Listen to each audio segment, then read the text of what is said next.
This is Hitting the Post, NorthJerseySports.com's original multimedia series talking all things North Jersey soccer. Brought to you by the Bergen County Education Association. Bergen County Public Schools work because the BCEA works with you.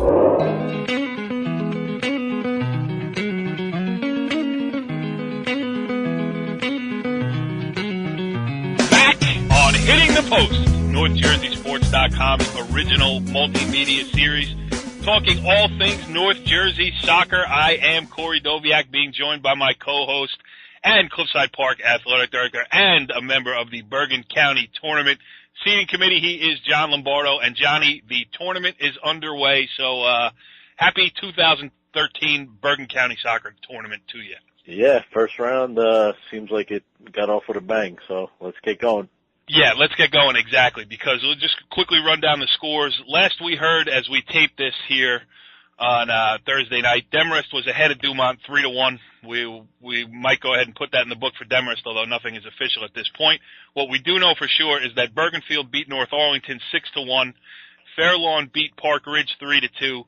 And in a game that I was at today, and I will say we were going to have both coaches on from the Glen Rock Emerson game, because to just have one team on and say they were the winner would be doing this game an injustice.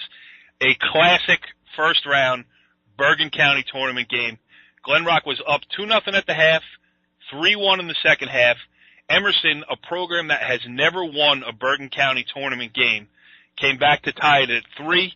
They go through 2 overtimes, and then Glen Rock wins 4-1 in penalty kicks in the dark. It was classic. So, Johnny, first of all, other than the lopsided score with Bergenfield and North Arlington, kudos to the selection committee. I mean, you gave us 3 good first-round games with Leonia and Garfield still to be played on Friday.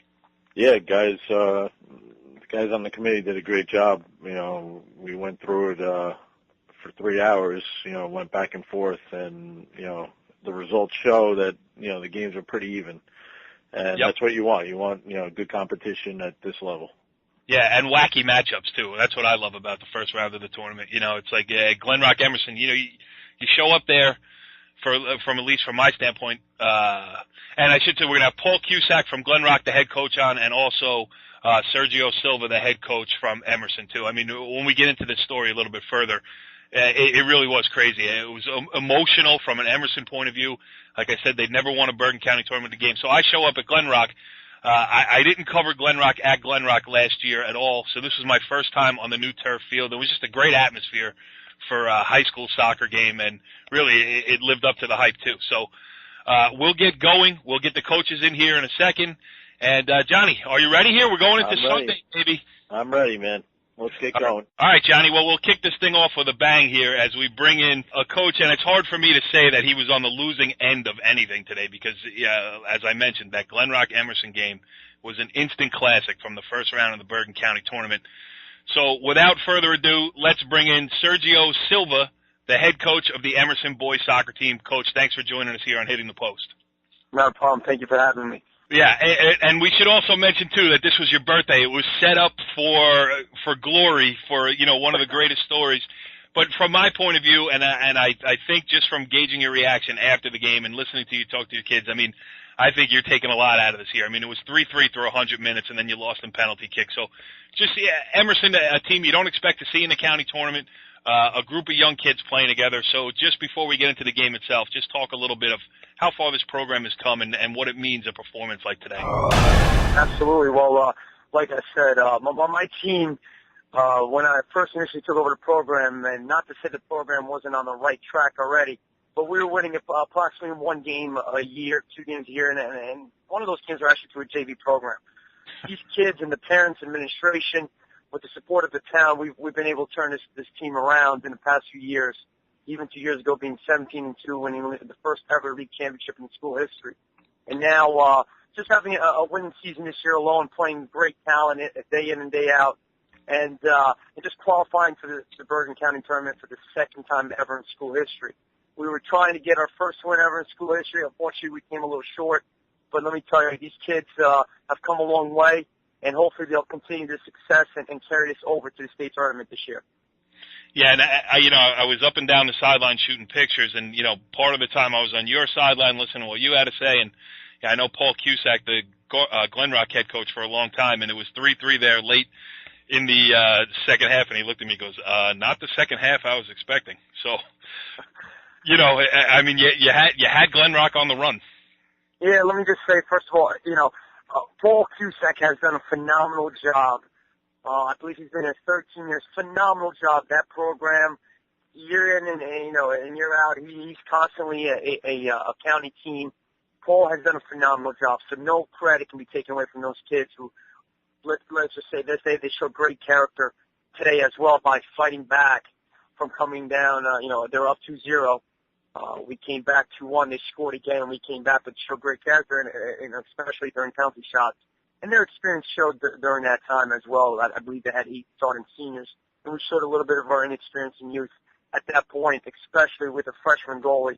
I felt, though, and I told you before, you can't substitute that experience that he gained today, and hopefully will pay dividends, 2-3 years from now, and maybe even this year during the state tournament. He's already got that experience, that pressure on him, and he'll react well. Hopefully, if it happens again. Yeah, and Johnny, it kind of is similar. You get your question, but it kind of is similar. Cliffside Park was always a steady program under Ron Merrill. Jimmy took it over, and you could feel it building. You know what I mean? To its present state now. I mean, I'm sure you can relate a little bit. Yeah, relate. Sometimes you need that signature win. That's where I was going to go with my question. What signature win that turned your program around from winning just one game, a couple of years ago? What do you think? I'll tell you what, that's a great question. And I thought, today, if we won today, I thought that would have been the biggest signature win. But I always go back to 2 years ago when we beat Group 1 powerhouse Waldwick at our house, actually. Waldwick had Rico and all those boys who were phenomenal. They had a Division I goalie that's now at Monmouth. Right. And we were the underdogs, and we actually beat them that game 3-2. And I knew the program had turned the corner at that point. And the whole program, not only the program, but the crowd and the town were starting to follow us a little bit more. Emerson's always been known to be a football, wrestling, and baseball town. I tell you what, right now, the PFA, the Parents for Athletes, their organization, are coming to our games. They just donated a nice big shed to keep our equipment in. We have 4-night games, which we never had prior. So, again, the program's turning around, but signature win, it was definitely Waldwick. And we can really compete with anyone in Group 1 now. I know Wallington, we lost to Wallington in the sectional semifinals that same year, and we beat Waldwick. So, you look back 8-9 years ago, we were losing 10-0. Now we're winning, and coaches realize that, and they give us the recognition we also deserve, which is really nice. All right, let's talk a little bit about this game here. I think, early on, I think you came out and you caught Glen Rock on the back foot, or maybe you put them on their back foot a little bit. You had a great shot early, and I believe it was Matt Nadilski came in on the left and got off a good shot that they forced the Glen Rock keeper to go low and make a save. But I think you served notice right there that, you guys were going to be into this game. And then, I think the first 10 minutes you had possession, you had the play, and I think Glen Rock grabbed that back from you a little bit, and then they scored to go up 1-0 and then 2-0 at the halftime. And I was standing by your bench, and I saw you turn to your assistant coach, and you said you can't coach experience. And like I said to you in the interview we did after the game, but the other thing you can't coach is momentum. It's not like you can say, all right, guys, just go out and get some momentum and we'll be fine. That only presents itself organically, and just talk about where it switched for you guys that you were able to get those, 2 pretty goals and get right back into the game. Well, it was 3-1, and then you got 2 in a row to make it. Well, what's interesting this year for the first time ever, I went ahead and scheduled some really tough scrimmages, and we actually scrimmaged Glen Rock earlier on in the year. And I know Paul did not have his true center mid, which actually lost for the year, and he didn't have someone else playing. But we never win or lose scrimmages, but we played very well against Glen Rock initially. So we had some confidence coming in. We knew we were the underdogs, and we knew we could play with them. So that confidence was there, and we thought we have nothing to lose. They're a top 25 ranked team. We're not. We're a Group 1 school. they have some sectional championships on their belt. Everyone's overlooking. So we had that confidence coming in. Initially, the momentum the first 10 minutes, like you said, you were hitting right on the head. I thought we had a great first 10 minutes. We broke down. I'm not necessarily sure why, and it could be possibly because we always run a stopper sweeper. We don't want a flat back four, and if you notice in the first half, we ran a flat back four. Right. We changed that in the second half.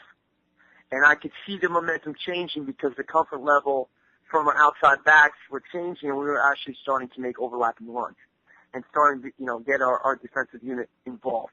I could also see the leadership in our sweeper starting to change, where he was a little bit more vocal, and at times during the first half, he was asking kids to do things instead of telling them what to do. And who is that? Who is? Let's just mention his name so we get it. That is Brian Bushbacher. Okay. And Brian has been playing sweeper pretty much the whole season.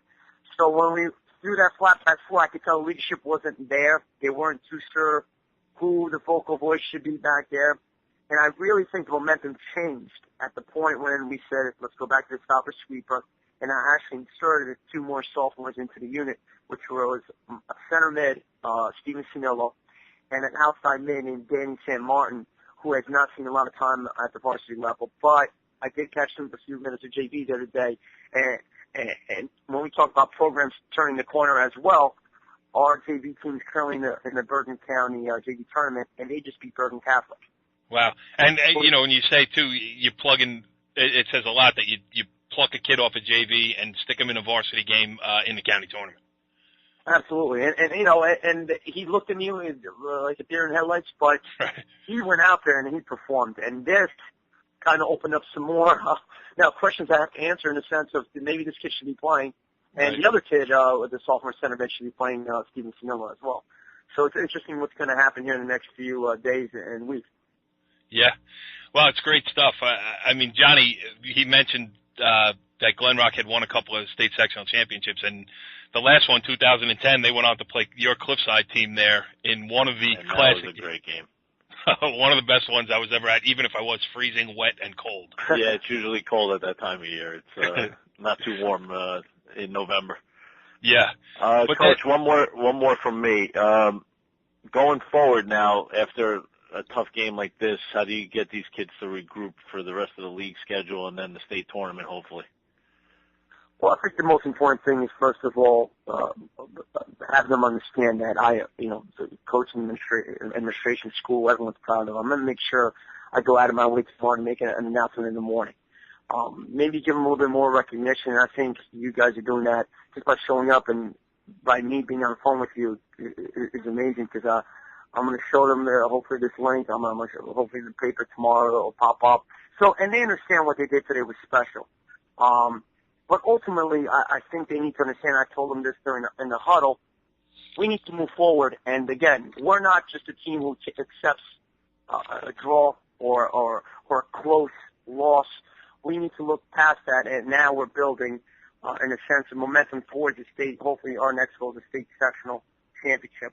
I truly believe we have a chance. I know Waldwick, 2-3 years ago, they were a fourth seed, which we're currently a fourth seed right now in the New Jersey Group 1 Section 1 standings.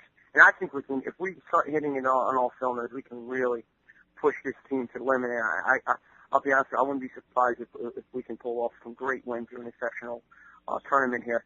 But again, just continue to work hard, continue working on fundamentals, continue to tell them that they are a great team. They didn't really believe in themselves early on in the year. And I think with hard work and obviously games like this, they'll continue to believe, and maybe, that momentum will carry on to another great season. And like I told you early on in the, right after the game, this will be the first senior class that has had a winning season every year for 4 years, if we can pull off the winning season. So that within itself is a great accomplishment, not only for the kids, but ultimately Emerson High School as a program. Absolutely. 7-4-1 now on the season. And, you better be careful. If you keep winning, you might actually get the athletic director over there, Bob Carstens, to come out and watch a soccer game. That's a great point, yeah. That might be stretching it a little bit. And last one for me is just talk about, your guy Ryan Bartell over there. Great game today. Just speed on the flanks. A real soccer player, which is something to be said for Emerson too. I mean, just, like, kid has a good feel for the game. He looked real comfortable out there, and great things. I mean, that's the kind of kid that, helped to turn this whole ship around. And just talk about his contributions today, and then we'll let you get off the line here. I tell you what, I've been really, Bartell, I've probably been tougher on than anyone else that's been on my team in the last 10 years. Not only because I know how skilled he is, but this year he has to become a leader, a vocal leader, and be positive. His skill level was so phenomenal that at times he did get frustrated throughout the season. Right. And you notice today he did a great job including all of his teammates. He had an assist, a nice cross that, crossing the back six where Brendan Santos finished off, but that was all his hard work of literally sprinting 30 yards, beating two guys, and getting a phenomenal cross. He was hurt pretty much this whole second half and still managed to place, not only get an assist, but also place a nice upper 90 shot there in the second half. I believe it was a second goal. Yep. Bartell, again, like you said, is a talented kid who has potential to play at Division I level. And for him to stay at Emerson and not go to BC or Don Bosco, one of these great parochial schools, it is a great testament to the program. And he's going to, if you notice, I had another freshman, Jack Dunnigan, who was a center mid. He has always also stayed, and that was because of Ryan Bartell. They look to Ryan Bartell and say, if he can do it, then I can do it, and I can be successful here. And Ryan, another key note is he will graduate as the leading goal scorer in Emerson history. I believe he has 16 goals this season. Last year, he had a total of 22. And and to say this, he was on his club team. He played for TSF, and he was a captain for that team as well. I think it's sixth-ranked team in the country. He is a flat back four, center back captain on that team. So I have converted him to a midfield /forward, and this is a defender scoring goals in our league. So he's just a great kid, and he's really turned the corner when it comes to attitude. We had some issues in the beginning, but this kid is a phenomenal talent, and he's just a great kid as well now. And he involves all of his teammates to make the team just a lot better. Well, Sergio Silva doing a great job over there at Emerson, and I'm glad we were able to shed a little light on the program. I mean, I take the blame for not getting there sooner and not seeing you guys through this building process, but also, sometimes I just need to be kicked in the pants a little bit, and today really kicked me in the pants. So we will look forward to seeing you again in the state tournament. A great game today again, and best of luck going forward. Thanks for joining us here, and that was fun to watch. I appreciate it, guys, and thank you for your time. I know you guys work hard every day, and thank you for everything you do. All right, Johnny, that was good stuff with Coach Sergio Silva from Emerson, and you could just tell he was all pumped up. I mean, it's crazy to imagine what would have happened had they won the penalty kick shootout, but, even still, that was a good result for Emerson. Not saying they don't want to move on, but you could tell he was pumped up about it. Yeah, and moving forward, I think it'll help their team, especially with the league and the state tournament. Yeah, and one thing that I forgot to mention in there is that he told me that times on the pitch today he had 7 sophomores and 2 freshmen. So if I'm not mistaken, there's 11 players on the field, and 9 of them were freshmen and sophomores. So it bodes well for the future of Emerson. Yeah, they should be around for the next couple of years. Absolutely. So let's get the other side of the coin now from a guy who was proud of his team's performance in what ultimately ended up being a loss to a guy who I'm sure is proud of his team's performance in what ended up being a win. Let's welcome in Glen Rock head coach Paul Cusack. Coach, thanks for joining us here on Hitting the Post. Oh, no problem, guys. Thanks for having me. So have you taken a deep breath yet? I mean, have you been able to process what went on when you got off the field only about 3 hours ago? Yeah, definitely starting to decompress now. Had some time to, go over the game, kind of talk to the coaches afterwards. We kind of broke down what happened, where we played well, where we need to, definitely improve some of the areas that gave us trouble a little bit in the second half there. So, developing a game plan now going forward, preparing for Sunday's game against Bergen Catholic. That's our next step. Get to practice tomorrow, break down Bergen Catholic, and see what we need to do so we can play them. And, it's funny, too, because I show up today, I haven't covered you for a long time now, I've seen many great teams that you've had, including the 2010 team. Johnny told me not to bring up any more Cliffside stuff, but the 2010 team, the sectional championship team that lost to Cliffside in the state semifinals in one of the best games ever played for my money too. You know, going all the way back to Sam Petrone and that group of guys. But I forgot coming in today that, you know, this group that you have now, not necessarily as experienced, and maybe, you know, taking the first step in the Bergen County tournament, this group specifically, yeah, Emerson kind of had you on your heels a little bit early. Yeah, they definitely had us on our heels. First 10 minutes of the game, they kind of took it to us. You know, the guys did a good job of holding off those early attacks, and we were able to finally settle down, start to play our game, do what we felt we needed to do to be successful. And I'd say probably about the next 20 minutes, you know, we were able to play the pace we wanted and move the ball the way we wanted, and we were able to get 2 goals in that 20-minute span. Yep. So that put us up, you know, 2-0. And then probably for about the last 8 minutes of that first half, they started to pull that momentum back. You know, so it made it a situation where we were glad to get out of that half 2-0. Yep. And, you know, because Emerson really started pressing us at that point. And I'm sorry, go ahead. Yeah, I was going to say, I thought your keeper, John Hayden, senior goalkeeper, came up with a big stop early to keep the game scores before you guys could take over there. And he was great throughout the game, right in through the penalty kicks. Yeah, he did a great job. The player you're talking about, I think it was about 4 minutes into the game. Yep. Their guy, number 9, got in, just laced a great shot, and John came up with a real big save. So, you know, he did an excellent job for us today. And we're just real proud of how he did throughout the whole game, and especially in the PKs. He did a great job. Yeah, and the 2 goals you were talking about, I mean, both really pretty. I mean, on the first one, Jake McMahon got the ball in the middle of the field, and, you know, he took it in to put you up 1-0. He got their keeper coming out. I mean, it was key. I thought he was very patient on that play, and then he got the ball to, who was it, Garrett Rosen, who scored the first one? Garrett Rosen. Yeah, Garrett had the first one. Yep, yeah. Yeah, so that was good. And then the second goal, similar thing, a quick one-touch in the midfield, and your guy, Matt Zakowski, was in. So, you know, 2 well-timed plays where your guy stayed on side, and like you said, it seemed like you had the rhythm there. Yeah, I mean, we've been successful with those balls slotted through the windows this year with players running onto them.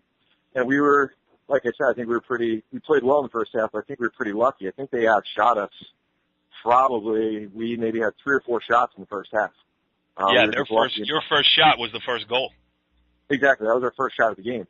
So, you know, that's a great way to build momentum when you can, you know, score early on your shooting. And, you know, it was one of those situations where we worked a lot on that transition attack, winning the ball in the midfield, quick 1-2s, find those players breaking on the diagonals. I think both came from the outside left, both runs that they scored on. So the guys have done an excellent job of executing that all year. Yeah, and then they score 5 minutes into the second half to make it 2-1, and then you extend back to 3-1. You think, like, okay, you know, they're giving us a run for the money, but we got our 2-goal cushion back. 23 minutes to play in the game. You know, they just kept the pressure on. They scored with 20 minutes to go. They scored again with 18 minutes to go. And then, you know, then it's a crapshoot in overtime. And I was telling Johnny in between, I think the break between the end of regulation and overtime, your group may be a little bit more experienced. They had a little bit of an adrenaline dump. They weren't as, you know, tight, pressuring you in the back. And I thought, you know, overtime's passed without danger either way. And then you go into the penalty kicks. So just talk about, what do you tell your kids in penalty kicks? I mean, it's, you know, you can practice, you can do all these other things, but, you know, when it comes down to it, weird things happen in penalty kick shootouts. Yeah, you know, we have a large pool of guys that we choose from, and we practice them a lot. We've probably been practicing PKs for the last 2 weeks for the county tournament. Yep. One of the big things I tell my guys, too, is pick one shot and stay with that shot. You pick a spot, you know, goalkeepers in practice will start to know what their teammates do. So guys sometimes start to change up what they're doing, thinking, well, the goalie's going to go this way, I'll go that way. We tell our guys, have one shot, stick with it, be consistent with it, and put it in every time. And in the shootout, we only had 4 shooters shoot. We went 4 for 4. Yep. Our guys, good placement. They did the shots that we expected them to do. And on the other side, John did a great job of, I know the first 2 shots from Emerson went wide, but he was there. He was on the right side. He was at the post. If that ball was inside the post, he was ready to make the save. And he almost got to the one they snuck in anyway. Exactly. He got a hand on the one that did score. So, he did a great job in the PKs for us. And, it's just, like you said, it's one of those situations where the whole team comes together, to get the victory. But we didn't have a lot of county experience on that team. We have 3 guys who were on the team 2 years ago that lost to Ramsey in the county shootout. Everyone else was first-year varsity last year. So, we had some varsity experience, 3 seniors, but, those guys, they talked a lot about PKs with the rest of the team because 2 years ago we lost, I think, in the second round of PKs to Ramsey. So they understand how important making all of those are. Yeah, go ahead, Johnny. Hey, Paul, where do you go from here after, an emotional victory like today going against the powerhouse like Bergen Catholic on Sunday? Well, I think it's tomorrow, getting the guys in, making sure everyone's rested, everyone's healthy. We had a couple of guys get nicked up today. But just making sure that we have a game plan that we are going to execute. The guys are real good at, making adaptations while we're playing.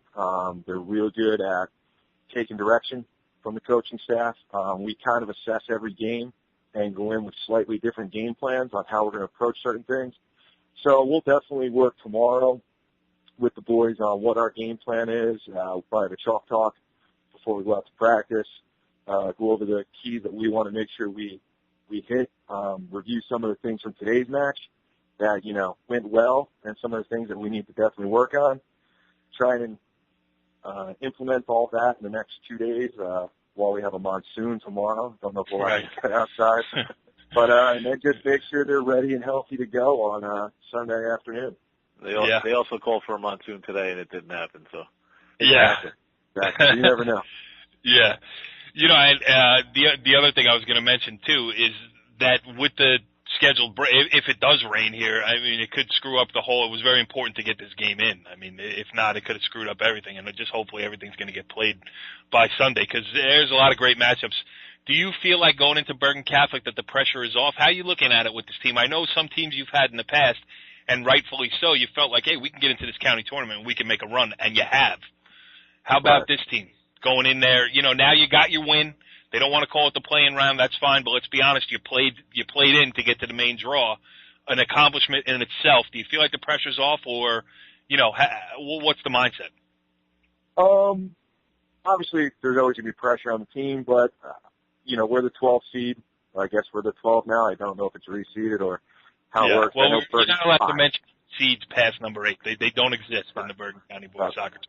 But Bergen if there Catholic, were a number 12 seed, you would be it. Right. So Bergen Catholic's the 5, and we are the team who will be playing them. Right. That sounds good. I like obviously they got seeded. They had the no playing game. So pressure's definitely on them. We just want to go out, have a good match. A couple of years ago, we had a nice little run coming from a playing game against Riverdale. That was the year we lost to Ramsey. So these guys know about what they need to do. It definitely, takes a little bit of pressure off, being that, we'll be the away side. But these kids know they've got to come to play, and it's not just we're happy to be there. We want to go in. We want to beat Bergen Catholic, and we want to be playing next weekend as well. Well, we certainly wish you the best of luck in that endeavor. Paul Cusack, the head coach of the Glen Rock Boys Soccer Program, congratulations on a huge win today, and thanks for joining us here on Hitting the Post. Oh, thanks a lot, guys. Have a good evening. All right, Johnny. Well, that wraps up a classic first-round matchup in the Bergen County tournament. And both guys, I'm just glad that I showed up there. People always ask me, how do you decide which game you're going to go to? And every day I just look at the schedule. I see, what strikes me. Sometimes I wind up in the wrong place. Other times I hit the jackpot like I did today. And you could tell that both coaches were pretty excited about that game. Yeah, they have, and you know what? Lately, you've hit it right on the button. You're every game you go to has been the thriller. Yeah, except Rich Barton and I, who is predisposed this evening and couldn't join us on season 1, episode 4 of Hitting the Post for reasons unknown, because I will not ask what else he had to do. He's probably watching the Giant game and seeing if they're going to go 0-6. Right, yeah, you're probably actually good point. But you know, we always say anything but overtime. But today I didn't even mind the overtime periods because it was good. You know, so all right, let's just that one's in the books. That means that Glen Rock is moving on to face Bergen Catholic. I don't think we have to touch on that one any further. Let's just take a quick peek ahead to Sunday's round of 16. Cliffside Park, the number 1 overall seed, will play Fairlawn. Fairlawn with a 3-2 win today over Park Ridge. And I know you don't like to ask Cliffside Park questions, but this is a generic soccer question. I mean, it's just a matter of the number 1 seed handling its business, and you should be okay. Well, Fairlawn's playing pretty good right now. I mean, they've won 6 out of their last 8, so they're playing very well. So they might give us some problems early on. You have to say that. I mean, you can't just say Cliffside Park's going to steamroll anybody, because you'd get in trouble with your head coach over there. Most likely, yes. Your head coach and our biggest critic. I will leave it at that. But needless to say that he did make some comments, and you know, I take offense. Well, I used it as motivation. I tried to pick up my end of the bargain on the show this week. Yeah, you're doing a great job. Wallington against Tenafly. That game might be one of the most entertaining, and I think soccer-wise, one of the best games of the weekend. Yeah, wide open. I could picture that being. You know, I saw Wallington last year, 5-4 win over Garfield. I would not be surprised if this one gets close to double digits scored per team in that game. Yeah, it should be a classic matchup, hopefully. Yes. All right. So Bergen Catholic against Glen Rock, we touched on. We got number 4 Bergen Tech against Bergenfield, and Rich Barton. He did, although he is not here to speak in person, he did cover that Bergenfield North Arlington game today. Bergenfield won 6-1, and Richie was singing their praises after that game. Brian Blandon scored 3 goals. Walter Nolasco had 2. North Arlington only had 1 loss, I believe, coming into this game, and really it was no contest from the start. And Bergenfield playing as well as anybody in North Jersey right now. Yeah. Bergen Tech unbeaten, and that's going to be interesting. They're a dangerous team. I'm sure no one wants to play them right now, and you know, Bergen Tech has been hot all year. They're 11-0 right now, so that should be another good game. Waldwick, Ramsey, at Hasbrook Heights, first off, number 3 round poll will play the winner of Friday's scheduled game. Doesn't look like it's going to get played. That's an interesting question for you, too. We can't really talk much about the game because we don't know who round poll's opponent's going to be until it gets played. But if they do get rained out on Friday, what happens? They're going to have to play Saturday. I don't know if they'll move that game on Sunday to later. Oh, give right. them some more time, but that's going to be a tough turnaround, hopefully playing Saturday and then playing again on 12 o'clock on Sunday. True. Yeah, that would be a rough spot. That's out of my control. I don't handle scheduling. Jerry Lewis, if you're listening, please send notice to NorthJerseySports.com what's going on around there. So after that, on the original schedule, Waldwick Ramsey. That should be, Waldwick undefeated, this year, and Ramsey's playing much better of late. That could be a 1-goal game easily. Yeah, and John Nochise, if he wins that, will effort to get him on the show, but he's a tough nut to crack, John Nochise. I mean, he promised me he'd be on last year, and I'm still waiting for the call back. So maybe if I'm on the show, maybe he'll come on. That's why I got you here, Johnny. I'm being used to get all these guests on because they like me a little bit more than they like you. Well, you could say that for more than half of the population of people I know. All right, we got number 7 Northern Highlands against Pascack Hills. Pascack Hills is a good story, a team that's playing hard all year. I know Cliffside Park played them earlier on. Northern Highlands is a team that thinks it can make a run, and rightfully so. It's been one of the most consistent programs the last couple of years under Sean DeVore. I think they're a dark horse. I mean, as a 7 seed, they would be one of my dark horses. People probably overlooking them a little bit, and they shouldn't because I think they're a quality side. And the other game is number 2 Don Bosco Prep against the winner of Demarest Dumont. And as we're taping this, we believe it's Demarest. The last score we heard was 3-1. We haven't heard an exact final. So whoever did get through there, probably Demarest. Bosco's going to be the obvious favorite, but Demarest, good story, get a win in the first round and nothing to lose. See what happens in a round of 16. Yeah, they started off pretty hot. They won their first 3 games, then a little downslide, and then won 4 games in a row to get into the tournament. So they might have momentum, but it's going to be tough going against the Don Bosco team that hasn't lost all year and only given up 2 goals one against DePaul and one against Bergen Catholic. Yeah, playing a very tough schedule too. So Sunday is when it will all happen, weather permitting, without a reshuffle. That's the schedule right now. 2 sites, at Riverdale and at Hasbrook Heights. We will be there to cover as much of it as we can. I'll get some audio. Maybe we'll drop that into the show next week. We'll endeavor to get some guests. We'll have pictures. We'll have stories, all here on Hitting the Post and NorthJerseySports.com. But for tonight, Johnny, good job again, pal. And I really think Jimmy's pep talk that got you to up the intensity really paid dividends for the show this week. Yeah, I'm getting a little more pumped up. I'm rooting for Rutgers right now, but they're looking like they're going to blow another game to Louisville over here. It's a sad state of affairs for New Jersey athletics above the high school level. So I'm just going to keep my nose to the grindstone here with the high school stuff and hope for the best. Because you know what? No matter what happens, a team from New Jersey always wins in games that I go to. Yes. All right, Johnny. I'll catch you next week, brother. All right, buddy. I'll talk to you later. Follow the leader.